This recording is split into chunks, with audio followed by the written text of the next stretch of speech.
Salut à tous, c'est Raven2800 et bienvenue pour cette vidéo review, en quelque sorte on peut appeler comme ça, du stress test de Dark Souls 3. Donc qu'est-ce que c'était que ce stress test en fait? C'était une démo qui était principalement là pour tester les serveurs en ligne, pour voir si ça tenait le choc, pour voir si le jeu était bien équilibré par rapport à d'autres choses. Voir un peu les bugs de hitbox, les machins, les lags, pas mal de petites choses en fait, mais surtout la connexion en fait. C'était pour ça qu'on appelait ça le stress test network machin, parce que c'était surtout pour tester la connexion. Et du coup j'ai eu le privilège entre guillemets d'y jouer, alors que peut-être vous aussi vous auriez pu avoir le privilège d'y jouer. Certains n'étaient même pas au courant que ça existait, et pourtant si.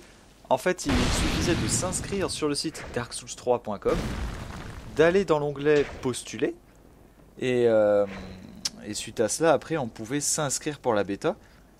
C'était une espèce de comme une grosse loterie, hein. Je pense que c'était une espèce de robot ou quoi, qui chopait un certain nombre de personnes, un échantillon de personnes sur une heure, puis sur une autre heure, et ainsi de suite. Et voilà. Parce que personnellement, j'ai été pris. J'avais postulé peut-être 10 minutes après l'ouverture, tu vois, des trucs. Je crois que c'était genre, je sais plus, c'était au mois d'octobre, enfin au mois de... Non, c'était septembre à l'époque encore. C'était au mois de septembre, et fin septembre, les débuts des inscriptions. Et je crois que ça avait commencé à 17h, l'ouverture des trucs et tout. Moi, à 17h10, hop, j'avais déjà reçu mon mail, j'étais inscrit, quoi. Du coup, j'ai pu donc tester le stress test. Alors, putain, que dire? Que dire? Alors c'est vraiment une vidéo réaction aussi un peu à chaud. Je fais cette vidéo le dimanche. Le stress test en fait il est sur 3 jours et réparti sur... Enfin il est de 3 heures par jour. Voilà. Je pense que... Alors c'est chiant, on est d'accord. C'est pas ce qu'il y a de mieux. Mais ce qu'il faut aussi se dire c'est que vu que c'est sur 3 heures dans la journée, forcément il y aura un pic de... Il y aura un pic d'afflux de monde quoi. C'est-à-dire que par exemple à 20h, en France, il y aura peut-être pas trop de monde. À 20h, tu finis de manger, t'es un peu, voilà, je sais pas, où tu fais ta petite vaisselle, t'es pas encore totalement sur le jeu.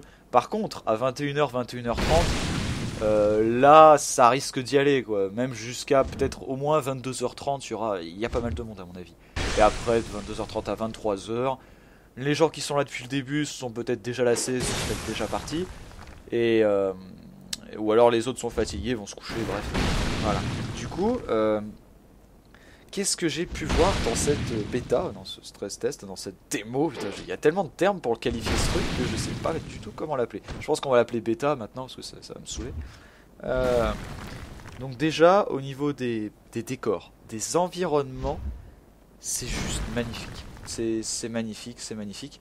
J'avais l'impression quand j'ai regardé le décor de dehors comme ça, l'espèce de château qui nous entoure, j'avais vraiment l'impression d'avoir un mix entre Dark Souls 1, la ville d'Anor Londo, et un petit côté Bloodborne. Un petit, mais tu sais, juste comme la pincée de sel dans un gâteau, tu vois, ou dans un truc, tu vois, juste le petit truc, tu vois, le petit machin qui fait que, hop, voilà, c'est pas, voilà, c'est pas non plus omniprésent, mais c'était vraiment très très joli, hein, mais moi ça m'a vraiment tout de suite fait penser à Anor Londo, quoi. Alors oui, aussi juste pour vous dire, j'ai pas le droit de vous montrer du gameplay, hein, pour ceux qui ne me suivent pas sur les réseaux sociaux ou quoi. Les bêta-testeurs, on va dire, nous, on a strictement pas le droit de vous montrer du gameplay, que ce soit live Twitch, vidéo YouTube, voilà, on n'a rien le droit de faire. Même cette vidéo où je dis mon avis, normalement je devrais même pas avoir le droit. Donc... Vous voyez un petit peu comment je brave les interdits. Du coup. Alors même si vous avez vu, hein, on est d'accord, hein, si vous tapez gameplay, stress test, Dark Souls 3, vous allez en voir du gameplay. Hein. Mais dites-vous que ce sont des personnes qui ont obtenu des droits ou que Bandai Namco est allé les voir en leur disant ouais allez toi t'as le droit. Toi t'as le droit, t'as des vues, toi t'as de l'abonné, tu pèses dans le milieu, donc vas-y, montre du gameplay. Voilà. Petite injustice. Oh, c'est pas, je vais pas pleurer pour ça, c'est pas grave. Du coup, donc par rapport au décor, c'était vraiment... Enfin, là je parle du décor de fond. Hein.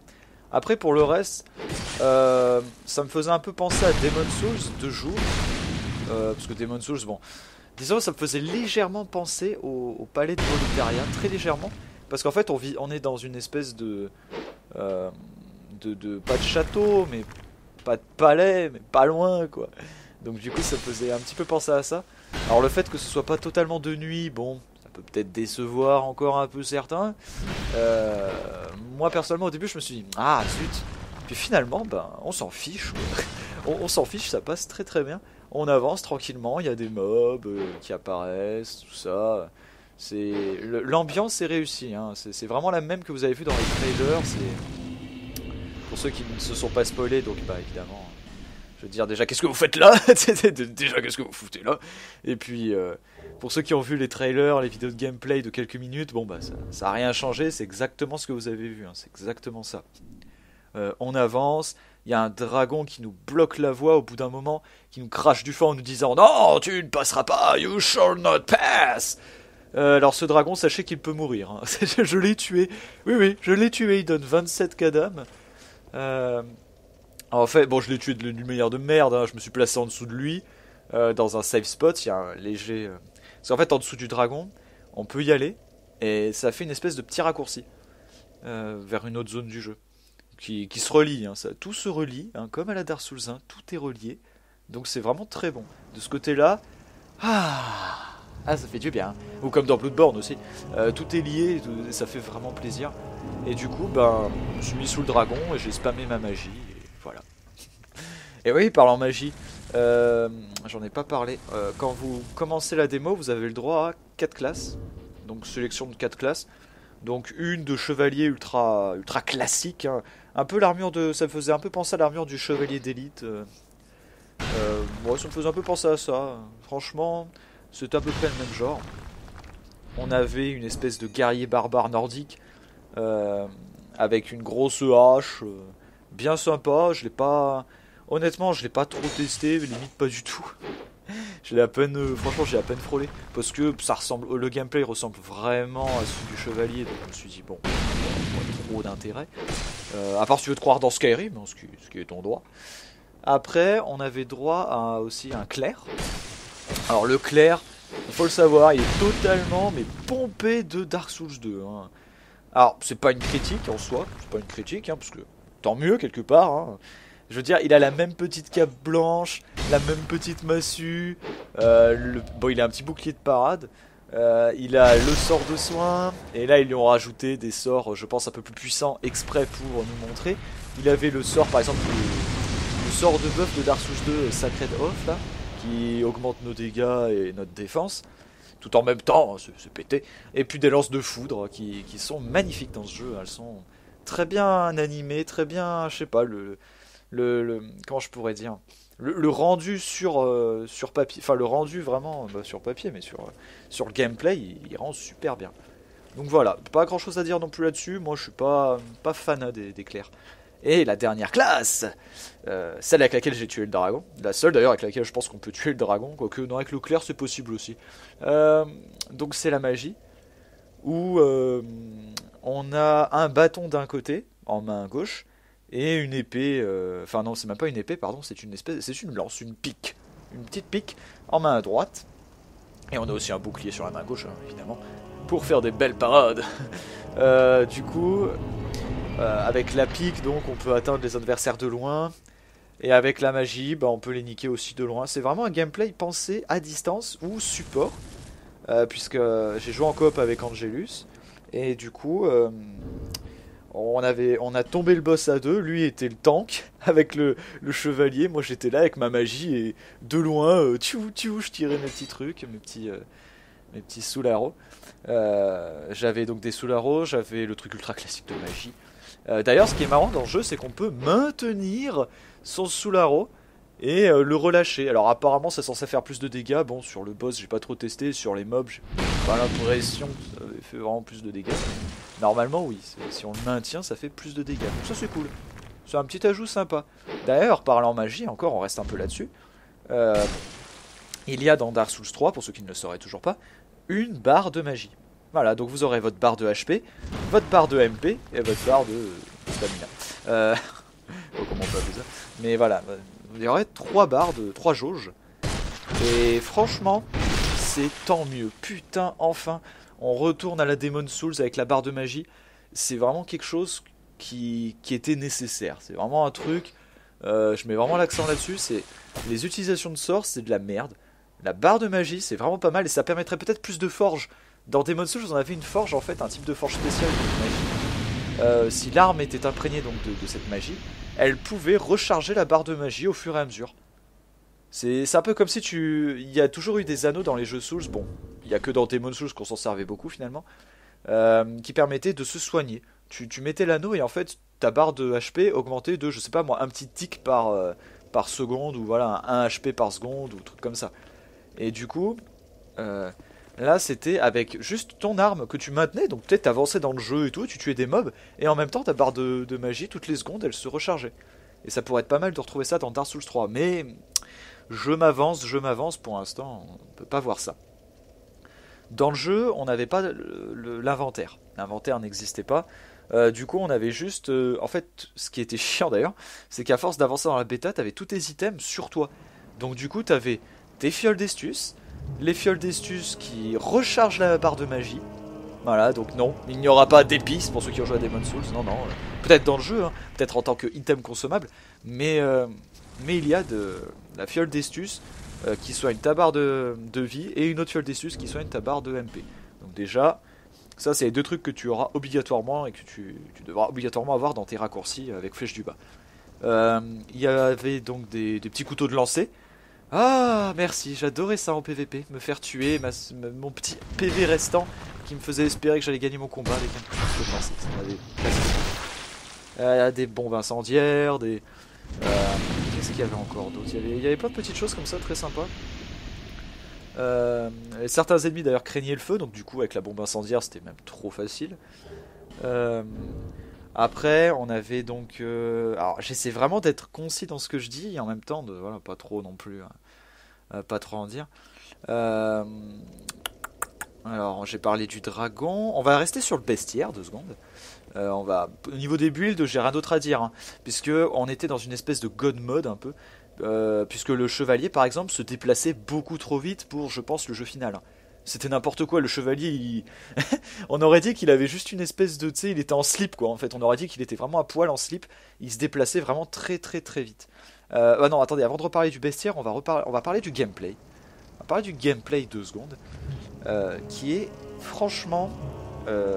j'avais beaucoup de craintes. J'avais beaucoup de craintes par rapport à Dark Souls 3, qu'ils reprennent trop, parce que ça reprend beaucoup celui de Dark Souls 1 et de Demon's Souls, mais j'avais vraiment peur qu'on retourne à la roulade unidirectionnelle nulle à chier. Alors, c'est compliqué à expliquer la roulade unidirectionnelle, mais dites-vous que dans Dark Souls 3, on est libre de nos mouvements en faisant une roulade. On fait ce qu'on veut à la roulade, c'est vraiment YOLO, tu fais n'importe quoi. Dans Dark Souls 1 et Demon's Souls, la roulade, c'était vraiment la roulade, elle te permet d'aller vers le haut, vers le bas, vers la gauche, vers la droite, en diagonale, d'un côté, de l'autre, terminé. Il n'y a pas un entre les deux. Voilà, il n'y a pas entre la diagonale et le haut. Non, non, c'est diagonale ou en haut. C'est tout. Du coup, c'était vraiment chiant. Et dans Dark Souls 2, c'est pour ça que j'ai beaucoup joué, c'est vraiment par rapport au gameplay, par rapport à cette liberté de mouvement sur la roulade, qui me permettait d'esquiver les coups des boss beaucoup plus facilement. Et dans Dark Souls 3, oui, cette roulade multidirectionnelle est toujours là, mais l'animation n'est pas la même que dans... donc si vous entendez grincer, c'est ma chaise de bureau, hein, je suis dessus, je bouge un peu.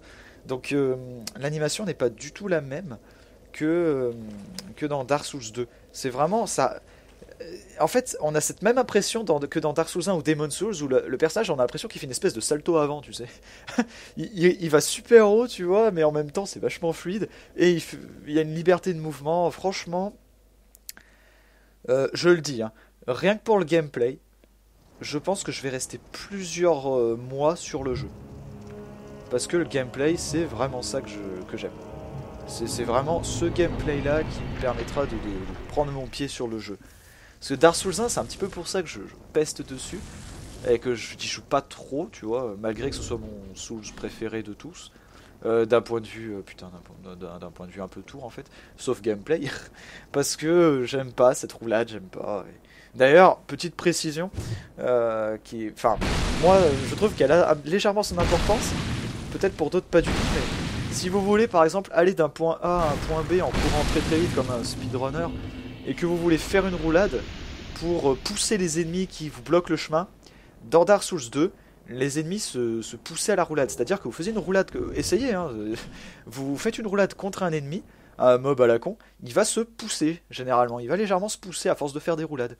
Et là on retombe à la Dark Souls 1 ou Demon Souls, tu fais ta roulade, le mob c'est un mur, il ne bougera pas. Voilà, donc la seule manière d'esquiver un ennemi si tu vas aller très très vite d'un point A à un point B, c'est vraiment de courir, de faire en sorte que le mob t'attaque d'un côté, tu pars de l'autre côté, hop, et terminé. Voilà, c'était la petite précision. Et le gameplay est dynamique, vraiment fluide.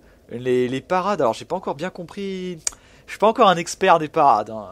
Je suis pas encore un expert, mais de ce que j'ai vu c'est vraiment la frame, elle est vraiment au moment où l'ennemi honnêtement je trouve que ça ressemble un peu à la Dark Souls 2, je suis pas un expert de la parade de Dark Souls 1 donc je sais pas trop, mais c'est vraiment l'ennemi par exemple va élancer son épée trop tôt, et vraiment au moment où l'épée va vous frapper, vous devez appuyer sur la touche de parade et là tac, ça part. Après, encore une fois, ça va peut-être changer d'ici le jeu final, puisque comme je l'ai dit, on était un petit peu dans une espèce de God mode, on était niveau 8, ça se ressentait sur la barre d'endurance et sur les points de vie, quoique, les points de vie je trouve qu'on en avait bien assez. Enfin surtout que les mobs nous tapaient assez fort, donc je sais pas. La barre de vie en fait en elle-même, d'un point de vue sur le HUD comme ça, elle m'avait l'air assez grosse et pourtant en fait les ennemis en un coup ils t'enlevaient vraiment mais des pans de vie entiers. C'est vraiment tu te dis what. Donc je sais pas, en fait j'ai l'impression que ça va être un peu comme Dark Souls 1 ou Demon Souls ou même Bloodborne. Quand tu vas avoir 50 de vitalité, 40, tu vas avoir plus de la moitié de ton écran, ça va être une barre de vie. Tu vois ce que je veux dire. Donc j'ai un peu peur de ça, donc c'est un peu... C'est vraiment, on te met une barre de vie énorme, mais en fait elle ne sert à rien. Elle ne sert strictement à rien. Niveau gameplay, voilà, c'est dynamique, c'est fluide. Alors, certains vont me dire, et par rapport à Bloodborne, et par rapport à ci, à ça. Alors, pour les vieux de la vieille, je dirais que ça ressemble à Demon Souls et Dark Souls 1. C'est pas, et pour les plus jeunes, c'est pas aussi rapide qu'un Bloodborne. Pas aussi rapide qu'un Bloodborne. Il n'y a pas de dash latéral, hein, si c'est votre question. Mais franchement, c'est vraiment dynamique. C'est dynamique comme les vieux jeux. Parce que c'est... Je sais pas, en fait, dans Dark Souls 2, c'est vrai que je m'en étais même pas forcément rendu compte, moi, en y jouant, mais on a une espèce de lourdeur quand même quand on y joue. Notre personnage, je sais pas, tout est...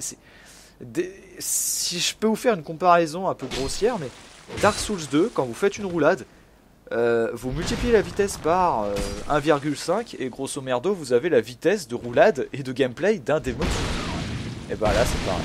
Dark Souls 3 c'est pareil. C'est rapide, nerveux, c'est fluide, c'est beau. Franchement c'est beau. Alors, certains vont vous dire le contraire de moi, mais personnellement, durant ma phase de gameplay sur la démo, je n'ai pas eu de baisse de framerate. Aucune. Même quand le dragon crachait son feu, quand il y avait pas mal d'animations à l'écran, je n'ai jamais eu de baisse de framerate. Après, c'est à voir sur le jeu final. Hein. On n'a pas eu une zone telle que Dark Souls 1 juste avant qu'il lag. Hein. Voilà, la mot du crépuscule. C'est à toi que je parle. On n'a pas eu de zone comme ça, donc du coup c'est un peu dur de comparer. Mais après, voilà. Moi, je crois que par contre le jeu tournera à 30 FPS et pas à 60. Mais c'est pas grave, moi je m'en branle. Du moment en fait qu'on a du 30 FPS constant et pas du 30 FPS qui descend à 15, ça me va. Tu me dis le jeu il est à 60 mais par contre à des moments il va descendre à 15. Oh non mais attends, fous-toi de ma gueule. Non, 30 FPS c'est très bien si c'est du constant. Voilà. Point de vue gameplay, je pense que j'ai à peu près tout dit. Hein. Je pense que j'ai tout dit. Donc c'est vraiment... Si vous voulez, le seule chose dans le gameplay qui a été repris, vraiment dans le gameplay pur, prise en main, qui est exactement la même que n'importe quel jeu Souls ou Blood, donc il n'y aura pas de souci là-dessus, mais la prise en main, faut vraiment s'imaginer un peu comme un Dark Souls 2, mais en plus rapide. Je pense que voilà, ou alors un Demon Souls, mais avec la roulade multidirectionnelle de Dark Souls 2. Voilà. Voilà un petit peu ce qu'il faut imaginer. Après, comme je l'ai dit, hein, je pense qu'on était dans un mode, dans un truc qui fait que on était beaucoup plus véloce, quoi. S'il y a une stat comme dans Dark Souls 2 qui nous permet de gérer nos frappes d'invulnérabilité, ben là on était vraiment à quelque chose d'assez haut, je pense. Enfin, pas vraiment dans les frappes d'invulnérabilité, mais plutôt dans les mouvements, dans l'animation des roulades. J'avais tout le temps l'impression d'être à poil en fait alors que j'avais de l'équipement, c'est ça qui est un peu bizarre. Du coup voilà, point de vue gameplay c'est ça. Maintenant on va passer du côté bestiaire, parce que cette vidéo j'aimerais bien qu'elle soit assez courte quand même, pour pouvoir l'uploader assez rapidement. D'un point de vue bestiaire, je vais pas trop en parler, il y avait des mobs classiques, hein, du genre le mob de merde qui a une petite épée brisée, que tu tues en un coup. Il y avait un mob qui avait une espèce de lanterne ou de cloche, je sais pas quoi. Enfin, il commençait à gueuler, il balançait sa lanterne et hop, t'avais 3 tonnes d'ennemis qui te sautaient à la gorge. Il y avait aussi donc des mobs chevaliers. Il y avait des chevaliers. Hein. Alors, faut pas imaginer les Black Knight de Dark Souls 1. Imaginez plutôt. Moi, je les considérais un peu comme les chevaliers de. Ah putain, j'ai mangé leur nom. J'ai mangé leur nom, merde. Les de Ricard. Non, pas de Ricard. Hein, putain. Ça, c'est la rapière de Ricard de l'autre. Non, non, putain. Les Balder. Les Balder. Voilà. Moi, je pensais un peu que c'était ça. Les chevaliers de Balder. Parce qu'on était sur quelque chose de vraiment similaire. Parce que le chevalier était pas très costaud non plus. Mais il faisait bien chier. D'ailleurs, petite anecdote très sympa. Ce chevalier là qui était. Honnêtement, imaginez un chevalier de Balder, mais en version un peu plus. C'est un chevalier de Balder, mais avec le skin des chevaliers du premier DLC de Dark Souls 2. Ceux dans le temple là, avec une grosse armure noire, un bouclier, une épée. Voilà. C'était un peu cela. Un petit mix des deux. Mais en fait, il avait une espèce d'animation, de petite attaque très sympa. Si tu tournais à côté de lui dans le sens du bouclier, donc pour lui faire un backstab tout con, hein, tu sais, donc tu tournes le tour en le loquant, hop, et tu essaies de passer derrière lui et tu fais un backstab, le truc de noob, mais qui marche toujours. Et bien là, non, non, From Software a dit on en a marre. Et en fait, le mob va faire un petit mouvement avec son bouclier, genre non. Donc pour t'empêcher de le backstab. Et franchement, croyez-moi, c'est horrible parce que il te fait un coup, ça t'enlève un petit peu de vie, et après il va tout de suite enchaîner avec un coup d'épée. Et c'est horrible, c'est vraiment pénalisant. Et franchement, moi j'ai bien kiffé quand même. J'ai bien kiffé. Donc du coup, backstab, oui et non. Honnêtement, pour faire un backstab d'ailleurs sur ce genre d'ennemi, pour ceux qui ont joué à Dark Souls 2, imaginez comment vous faites les backstabs sur les chevaliers lions là avant le boss Nashka Scorpide. Ces mobs là avec la hache qui ont une gueule un peu lion, un peu voilà, les mages lions, je sais pas quoi. Et ben pour faire un backstab, il faut faire une roulade limite presque en ligne droite au moment où ils attaquent, et après on se retourne et R1. Ça leur fait un backstab. Et ben là, c'est exactement pareil. La meilleure manière de faire un backstab, c'est comme ça. C'est vraiment de faire une roulade limite droit devant l'ennemi pendant son attaque, tu te retournes et bam, tu sais, en passant dans son dos et terminé. Voilà. Je trouve d'ailleurs que les backstabs sont peut-être un peu faciles à faire, hein, un tout petit peu facile. Pourquoi? Parce qu'en fait, je pense qu'il se définit un backstab, c'est une espèce de cône invisible derrière le mec, et le cône a un angle bah, voilà, qui varie selon ce que From Software lui a dit. Tu vois, il a dit bah allez, on va mettre un angle de temps, bah voilà. Et tant que t'es dans cet angle et que tu fais R1, le backstab va s'enclencher. Bah là, je trouve qu'il est peut-être un peu large le cône, parce que des fois, ça nous est arrivé avec Angelus d'être vraiment sur le côté de l'ennemi, comment je pourrais vous dire, on va dire on était sur le côté mais arrière de l'ennemi, mais genre côté arrière quoi. On était vraiment à la limite et genre le backstab s'enclenchait, limite on se téléportait en fait. Donc c'était un petit peu, voilà, on était là. C'est quoi ce bordel? C'est un peu simple. Et encore une fois, vu que l'ennemi a maintenant une animation de recul où il tape avec le bouclier derrière, c'est pas aussi évident que ça. Donc voilà. Je dirais, c'est facile et en même temps pas tant que ça. Donc c'est assez marrant. Donc toujours au niveau du bestiaire. À un moment, on croise un ennemi inédit dans les jeux Souls et dans les jeux Blood. On croise un ennemi inédit qui en fait, au début on se dit mais qu'est-ce qu'il fait? C'est un mob, il a pas d'arme, il commence à te foncer dessus. Et après, il a une espèce de, je sais pas, un peu à la Alien en fait, il y a un truc qui sort de lui, ou tu sais, c'est trop bizarre.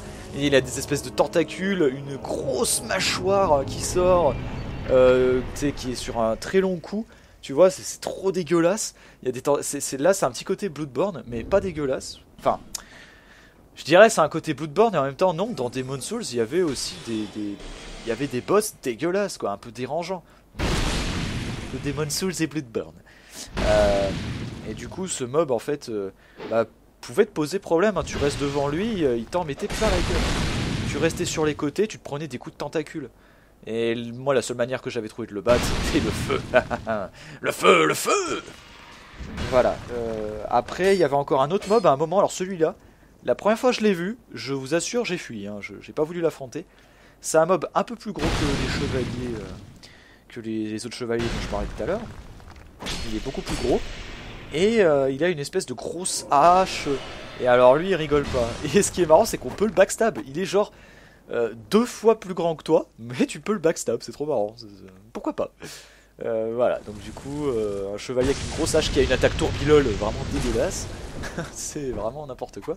Mais voilà, et suite à cela, à force d'avancer dans le jeu, dans cette démo, on arrive à une église. On arrive à une église. Très très sympa et tout, le look, franchement j'aime bien. Et d'ailleurs, quand on regarde bien, l'église qui est située vraiment très près de ce qu'on voit au tout début du jeu quand on commence la démo. Donc on peut se dire que ce qu'on voit là, ce qui ressemblerait à un Orlando voilà, remixé, eh ben on peut y aller. On peut y aller, et franchement j'ai hâte. Donc du coup, on arrive dans cette église, il n'y a rien, il se passe rien, bon. On prend une âme qui a vers un hôtel tout au bout. Faut imaginer un peu comme l'église de Dark Souls 1 en fait. Sauf qu'on rentre vraiment par la porte avant, pas sur la porte de côté. Donc on arrive, hop, il y a un petit hôtel, hop, on prend l'âme, et on va pour se barrer en se disant, bah, il se passe rien. Petite cinématique, et là, bam, sortie d'Outre-Monde. Alors c'est trop, et je déconne pas quand je dis sortie d'Outre-Monde, le mec, le boss, on dirait qu'il arrive d'un portail interdimensionnel, et bam. Alors, c'est une espèce d'un point de vue gueule, c'est à mi-chemin entre un chevalier... c'est un mi-chemin entre un chevalier et tout et une danseuse orientale. Voilà, avec une épée courbe un peu. Donc à lame courbe, oui. Petite référence au Skyrim. Donc avec une petite épée enflammée courbée. Donc pour ceux qui ont vu les trailers ou voilà, bon bah c'est ce boss là, hein. C'est pas un autre boss, c'est bien ce boss là. Et pour les autres, eh ben écoutez, fiez-vous à ma voix, fiez-vous à ce que je vous dis. Et du coup, ce boss, dans un premier temps, il me paraissait vraiment... Je plaisante pas, hein. Voilà, je veux pas atténuer le truc, mais il me paraissait nul à chier dans un premier temps. T'esquives ces coups d'épée qui sont très téléphonés, très, très lents, et de l'autre main, en fait, il pouvait te faire un grab. Alors le grab, faites attention, hein, il y a quelques bugs de hitbox encore. Du coup, ça m'est arrivé à un moment d'être chopé par la main. Mais en fait, mon personnage était à côté de la main parce que... Bah pour moi je pensais l'avoir esquivé, donc du coup pendant que la main allait dans les airs pour faire son attaque, moi j'étais à côté de la main dans les airs genre ah, et après ça m'a téléporté dans la main et ça m'a fait l'animation correctement. Mais voilà, c'était un peu bizarre. Ça m'est arrivé qu'une seule fois hein, et ça me l'a pas refait quand j'ai raffronté le boss.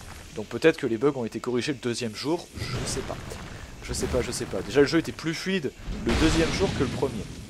Alors peut-être parce qu'il y avait moins de monde, ou peut-être parce qu'ils ont patché 2-3 petites choses, ils ont ajouté 2-3 choses, je sais pas. Mais voilà, le jeu a été beaucoup mieux le deuxième jour que le premier. Après, donc le boss, au bout d'un moment, à force de l'affronter, de lui enlever des points de vie, ce qui est pas très compliqué en soi, la première phase, après il a une espèce de deuxième phase, où il va te sortir une deuxième épée de son portail dimensionnel, qui va faire pas les mêmes types de dégâts, parce que la première épée en feu, et celle-là, je sais pas, c'est un peu bizarre. Voilà. Je sais pas trop qu'est-ce que c'était. Je sais pas trop, c'était un peu bizarre. Et du coup... il va commencer à t'enchaîner avec ses doubles épées, tac tac tac, à faire pas mal d'attaques. Là ça va commencer à être un peu plus costaud. Là tu te dis ah le vrai combat de boss commence là. Hop hop, il lui reste un tiers de vie. Et là il va commencer à être vraiment furax. Et il va plus te lâcher. C'est-à-dire qu'il va faire plein de combos. Et n'importe qui aura joué à la démo vous le dira, je pense avec un peu d'honnêteté. C'est très compliqué vers la toute fin du combat, de se dire quand est-ce que je peux attaquer, quel est le moment auquel je peux attaquer. Et honnêtement, les 2-3 seuls moments où j'ai trouvé quand l'attaquer, tu pouvais lui mettre qu'un coup. Tu lui mets un coup et après tu recules vite en roulade, parce que sinon tu vas te prendre un combo. Et il a également une attaque tourbillole, donc la seule manière de l'esquiver, c'est vraiment d'être loin de lui et de reculer encore. Parce que si vous restez collé à lui et qu'il vous enchaîne, que vous prenez le premier coup de cette attaque tourbillon, là, tourbillon, vous êtes mort, hein, vous êtes clairement mort. D'ailleurs, s'il vous chope avec son grab au tout début du combat, c'est presque le one shot, hein, sauf si vous êtes vraiment full life direct, quoi. Mais il vous restera très peu de vie. Donc voilà. Le boss, Alors, la première fois, j'ai pas réussi à le battre du premier coup. J'ai essayé 4-5 fois. Voilà. J'exagère pas, hein, 4-5 fois. J'ai pas réussi. Après, je l'ai fait avec Angelus, on l'a battu du premier coup ensemble en coop, c'était nickel. Et après, j'avais réessayé tout seul. Et je l'ai rebattu je crois, troisième coup. Donc en gros, un peu moins de 10 essais pour le battre. Je trouve que c'est pas mal. Et plusieurs fois, je l'ai amené à très peu de vie, mais la fin du combat, en fait, c'est marrant parce que j'avais 10 fioles d'Estus, en fait. Et peut-être arrivé à un tiers de vie, il me restait encore 7 fioles, tu vois, si je gérais bien le pâté. Mais à la fin du combat, quand je l'ai battu, il me restait genre 1 ou 2 fioles, tu vois. C'était n'importe quoi. Tellement t'es tout le temps là en train de te soigner, il te touche à chaque fois. Parce qu'en fait, ces attaques, parfois elles vont être un peu hautes. Par exemple, elles vont être très basses puis vers le haut. Et parfois, elles vont être latérales, vraiment horizontales, mais à ta portée, et du coup, mais sur une longue distance, parce que les épées sont très longues. Et du coup, ben, ça va te toucher malgré tout. Parce qu'il va enchaîner une attaque horizontale avec sa première épée, une autre attaque horizontale avec l'autre épée, et vu qu'elles ont une très grande portée, et ben vu qu'il attaque sur un angle de presque 180 degrés, voire plus, bah du coup, tu fais une première roulade, tu fais la deuxième et ça te touche quand même parce que t'es pas dans ta frame d'invulnérabilité de la deuxième roulade. C'est un peu dégueulasse, mais voilà. Sinon, que dire de plus? Ah, et aussi il y avait un mini-boss. Voilà, petit post-scriptum, il y avait un mini-boss. En fait, à force d'avancer dans le jeu, dans cette démo, tu pouvais choper une clé, et cette clé te permettait d'ouvrir une porte qui était près d'un deuxième feu de camp. Et ça t'amène à un ascenseur, et alors là, t'arrives dans une salle ovale, tu sais, bien fermée et tout, et tu te dis qu'est-ce que c'est que ce bordel? Et t'as un chevalier qui ressemble légèrement au boss d'un point de vue armure de jambes, même armure tout court. Donc je me dis peut-être qu'on pourra débloquer ce genre d'armure, ce serait vraiment classe. Enfin, j'espère vraiment débloquer ce genre d'armure. Et du coup, on arrive et tout contre le mob, le mini-boss, pardon. C'est un mini-boss, quoi. C'est un mob, mais il est quand même relativement costaud. Je l'ai battu au bout du deuxième essai, quand même. Et le deuxième essai, c'était pas gagné. Hein. J'ai cru que j'allais encore crever. Donc, c'est une espèce de chevalier. Donc, c'est vraiment comme l'artwork que vous avez pu voir sur mon Facebook, où on a une espèce de chevalier avec une simple épée, une longue épée. D'ailleurs, l'épée me fait un peu penser à celle de Demon's Souls, l'épée du transperceur. Ça me fait vraiment penser à celle-là. C'est cet artwork-là, en tout cas, avec une espèce des ailes d'âme un peu à la roi Alante, en fait, dans le dos. Mais sauf que là, en fait, on comprend que c'est pas des ailes d'âme, c'est juste une espèce d'aura, une aura glaciale. Enfin, on a un nouveau type de dégâts, et c'est la glace. Et ce chevalier, on l'a appelé communément le Frost Knight. Chevalier de glace. Mais Ice Frost Knight, quoi. Mais du coup, ce chevalier, il fait des dégâts de glace. Vous avez une petite jauge en dessous qui commence à gonfler à force que vous l'affrontez. Et si jamais elle arrive au bout, vous allez être gelé, on va dire ça comme ça, et votre barre d'endurance va recharger beaucoup plus lentement. Et contre un mini-boss comme lui, qui attaque très très vite, il est super nerveux, très rapide, il fait très très mal. Et en plus, les 3/4 de ses attaques, elles font des dégâts de glace, donc du coup, bah, ta jauge, elle va tout le temps augmenter. La seule manière de vraiment, c'est de ne pas avoir cette jauge qui augmente, c'est d'esquiver ou de rester loin de lui, voilà quoi. Donc vraiment, un mini-boss très sympathique, j'ai beaucoup aimé l'affronter. Mais alors, putain, c'est... Franchement, ça fait plaisir de voir de nouveaux types de dégâts, un dégât de glace. Alors après, est-ce que nous, on va pouvoir débloquer cet élément de glace? Ou est-ce que c'est juste lui qui l'a terminé, tu l'as dans le cul? Ça me paraît très bizarre. S'ils ont pensé à un truc de glace, de défense de glace, je pense que il y aura des armes comme ça. D'ailleurs, c'est marrant parce que au début, moi j'ai pensé de cette manière-là, comme je viens de le dire. C'est waouh, génial, une nouvelle stat et tout, de la glace, trop bien. Et en fait, tu réfléchis 2 secondes et tu dis que depuis la nuit des temps, non pas dans Demon's Souls, donc depuis Dark Souls, hein, pardon. Tu as de la magie de glace. Et c'est une magie améliorée. C'est-à-dire que tu as la magie normale. Et tu as certains sorts plus forts qui sont de glace. Vous voyez ce que je veux dire, hein, le Soul Spear et le Crystal Soul Spear, hein. Et tu te dis, bah merde. En fait, il leur a fallu 3 volets de la série pour qu'ils se disent les gars, au fait, on a plein de magie de glace, mais on n'a jamais pensé à une arme en glace, tu vois, qui fait des dégâts de glace. Oh putain, il est pas con, lui. Donc voilà. C'est vrai que tu te dis, putain les gars, qu'est-ce que vous avez branlé? Donc voilà.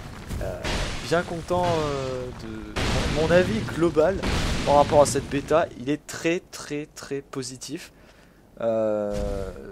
J'espère revoir en fait dans solo pour vraiment pas être du tout déçu, hein, pour vraiment avoir la meilleure campagne solo tout jeu sous confondu. J'aimerais vraiment revoir les géants, ça a l'air d'être confirmé. D'un point de vue trailer, je parle. Le tout premier trailer de Dark Souls 3, on voit un géant. Voilà. J'aimerais revoir les serpents primordiaux. Avec Angelus, on s'est dit, tu vois, petit fanfic, tu vois, petit truc. On s'est dit, ça serait marrant que ce soit le boss final, le serpent, un serpent primordial. Parce que dans Dark Souls 1, c'est à cause de ces gros serpents là, c'est à cause de ces serpents que le monde tombe dans la merde. C'est eux qui sont allés voir par exemple les 4 rois et leur dire hey les gars, vous savez que vous pouvez consumer les âmes humaines pour devenir 2 fois plus fort en allant dans les abysses et tout, ça peut être cool, tu vois. Et puis c'est à cause de ça qu'ils sont devenus complètement cinglés. Donc du coup ce serait que justice de dire les serpents, crevez, ouais. Et vu que dans Dark Souls 1 on ne peut absolument pas les tuer, ils ont une barre de vie peut-être pas infinie, mais vraiment voilà, je pense pas que tu puisses leur faire trop de dégâts. Donc tu te dis ça pourrait être un vrai gros combat. Et en plus on sait même pas ce qu'il y a en dessous de la tête. Donc on voit juste un très long coup et une espèce de gueule, tu sais, des dents de cheval là. Donc voilà, on aimerait bien revoir ça. Moi j'aimerais bien revoir un boss aussi dynamique. Donc si vous n'avez pas joué à Demon's Souls, je suis désolé pour vous, vous avez raté l'un des meilleurs boss tout jeu Souls et Born Blood confondus. C'est le faux roi Alant. Ce boss pour moi restera le meilleur de toute la série. Parce que il est nerveux, dynamique, il fait très mal. Il a un pattern vraiment varié. Bon, il manque un petit peu quelques attaques, mais ça va. Et puis il a une attaque, il te fait un grab et en fait il t'enlève des niveaux. Non, je déconne pas, il t'enlève un niveau à chaque fois qu'il te chope avec son grab. C'est un peu comme si je vous disais, pour ceux qui ont joué à la démo là, de Dark Souls 3, chaque fois que le boss te chope avec son attaque, même si tu meurs, tu perds un niveau. Bah putain. Bah je peux te dire que tu vas l'esquiver son grab, hein. Et puis il avait une AOE, ce faux roi, pardon, il avait une AOE, une espèce d'explosion, mais qui était énorme. Fallait vraiment courir à 10 km pour l'esquiver ou le frapper avant que l'attaque atteigne son point critique pour se lancer, quoi. Voilà. J'aimerais bien aussi retrouver un boss comme Ornstein et Smo. Retrouver... Ouais, parce que Ornstein et Smo, ils avaient quand même la classe, hein. C'était extrêmement dur, c'était vraiment un pic de difficulté énorme. Et si vous l'avez passé facilement, tant mieux pour vous, mais ça restera un boss emblématique. Et un boss comme les 4 rois aussi. Parce que les 4 rois, mine de rien, même si c'était un boss un peu, entre guillemets, moisi, parce que c'était que des mobs, finalement, moi ce que j'aimais bien, c'est que cette tension, t'es dans une zone hyper sombre, tu vois rien, c'est tout noir, et t'as un mob qui apparaît comme ça, tu te dis, qu'est-ce que c'est que ce bordel, les 4 rois, ah, la musique se lance et tout, tu vas pour l'attaquer, tu vois qu'il a une barre de vie, et que ça tape la barre de vie commune, et il y a un chrono invisible, qui fait que toutes les X secondes, alors je sais pas combien de temps, mais c'est quel que soit le NG, hein, c'est toutes les X secondes, t'as un autre boss mob qui apparaît, un autre roi. Et si t'as pas tué le premier assez vite, bah tu vas te retrouver en 2 contre 1, 3 contre 1, 4 contre 1, 5 contre 1, hein, même si c'est les 4 rois, ils peuvent être 5 ou 6. Donc voilà, mais généralement t'es mort, hein. Généralement t'es mort, hein. Arrivé à 4 ou 3 ou 5, t'es déjà mort. Donc voilà, j'aimerais bien retrouver des trucs un peu comme ça, au niveau du background et tout, j'aimerais bien qu'ils parlent évidemment de Dark Souls 2, de Dark Souls 1, Demon's Souls, il y a déjà plein de clins d'œil d'un point de vue gameplay, donc je m'attends pas à ce qu'ils en parlent, quoi. Je m'attends pas à ce qu'ils en parlent. Mais peut-être voir des boss qu'on avait un peu déjà vus dans Demon's Souls. Moi franchement, tu me dis, on t'a complètement pompé le roi Alant, copier-coller, mais je suis refait. Tu lui mets un petit bout de pattern en plus, un reskin, terminé, mais je suis heureux. Je suis heureux. Voilà. Donc je vais pas plus en parler. Après, revoir des villes comme Anor Londo, rien que dès le début, ça me dit waouh. Donc après, est-ce que on va avoir d'autres zones comme ça, ou est-ce que ça va être plus classique, du genre une forêt? D'ailleurs, je me demande si on aura un boss araignée. Parce que dans Demon's Souls, il y avait un boss araignée. Dans Dark Souls 1, il y avait un boss araignée. Dans Dark Souls 2, il y avait un boss araignée. Dans Bloodborne, il y avait un boss araignée. Putain! Ah non, quoique dans Dark Souls 1, il n'y a pas de boss araignée. Oh. Non, il n'y a pas de boss araignée dans Dark Souls 1, je crois pas. Ah, il n'y a pas de boss araignée, je crois, dans Dark Souls 1. Putain, je me rappelle même plus. Tellement longtemps que j'y ai pas joué, bah tiens, ça me permet, je vais me remettre, tiens, je vais m'y remettre, tiens. Après que j'ai fini mon petit run sur Demon's Souls. Je vais m'y remettre à Dark Souls. Ça fait très très longtemps que j'ai pas joué. Allez, j'espère que vous avez apprécié cette vidéo, vraiment review à chaud de Dark Souls 3, la bêta, le stress test, la démo. N'hésitez pas si vous avez des questions à les poser en commentaire. Et puis moi je vous dis à très bientôt tout le monde, à la prochaine pour d'autres vidéos. Allez, salut. And don't forget to taste the booyah! Et n'hésitez pas à mettre un petit pouce bleu si la hype vous a monté d'un cran grâce à ce que je vous ai dit, quoi. N'hésitez pas, parce que franchement, moi, je vous le dis, ce jeu, c'est Day One, les yeux fermés. C'était déjà comme ça de base, mais alors là, nickel, quoi. Allez, salut.